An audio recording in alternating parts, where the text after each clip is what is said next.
এবং উদ্ধারকর্তা যীশুখ্রিস্টের সর্বশ্রেষ্ঠ অতুল্য নামে সৌভাগ্যে জেমেসি।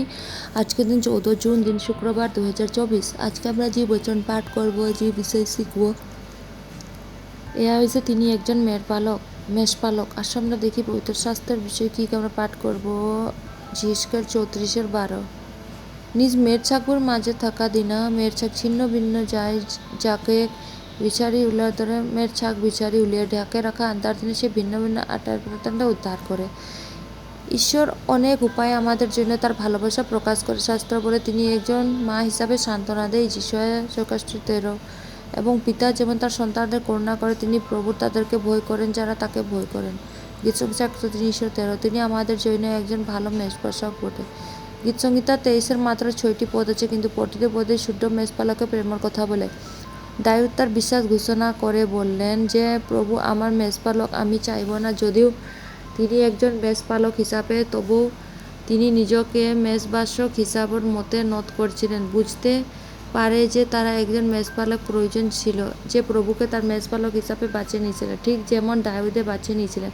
প্রভু তার মেষপালক হতে রাজি হয়েছিলেন। প্রভু যীশু বললেন যে, আমি ভেড়ের মেষ সদরক্ষা আমি ভেড়ে লিয়া নিজের প্রাণ বিদেই। জোহন 2:11। তাকে তার প্রতিশ্রুতিতে আঁকড়ে ধরে বললেন, প্রভু যীশু, আপনি আমার মেষপালক, তুমি আমার আর আমি তোমার। আমি নিজেই সম্পূর্ণরূপে আমার প্রভুর জন্য উৎসর্গ করতে।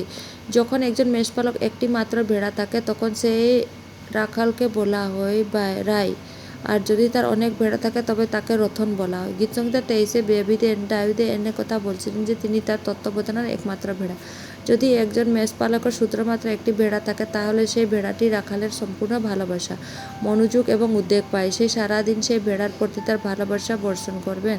কিন্তু একজন মেষপালকের যত্ন যদি 5 গজ ভেড়া থাকে, তাহলে ভেড়ার একটা পা ভেঙে গেলে বা অসুস্থ হলে সেই সময় মতো মনোযোগ দিতে পারবেন না। যদিও ঈশ্বর সমগ্র বিশ্ব সৃষ্টি করছেন, তিনি ব্যক্তিগতভাবে আপনার যত্ন নেন। তিনি একজন অবিবাহিত সমরিয়া মহিলার সন্ধানে গিয়েছিলেন। তিনি বেথসাদা পুলে গিয়েছিলেন একজন লোককে নিরাময়ের জন্য, যিনি 38 বছর ধরে অসুস্থ ছিলেন। তিনি অসুচি আত্মার বাহিনী দ্বারা অবশিষ্ট একজন ব্যক্তির সাথে দেখা করার জন্য গাদারেনের দেশের কবরস্থানে যান। গভীর রাতে তিনি নিকোদিয়ামাসের সাথে সময় কাটান। এই সমস্ত ঘটনাগুলি দেখায় যে কীভাবে ঈশ্বর প্রতিটি ব্যক্তির জন্য সম্পূর্ণ মনোযোগ সহ পৃথকভাবে যত্ন নেন। প্রভু বলেন যিশয়া 43:2-তে যে, তুমি যেতিয়া পানি দিয়া পার হয়, তবে তোমার সঙ্গে আমি থাকব, আর নদী দিয়া পার গেলে সে ভরে প্লাবিত না করবেন।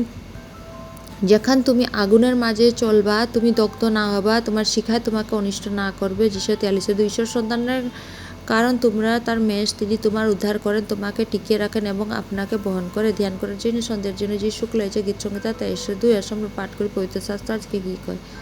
সে আমাকে কোমল ঘাসের পাথারে শুলায়, আর যাতে শান্তি আছে এনে পানির পাছে পাছে আমাকে চলা। আজকে পবিত্র বচনগুলো পড়ার থেকে প্রভু যীশু পড়বার শুনবার সবাইকে আজকে ধন্যবাদ। আমেন। হালেলুয়া।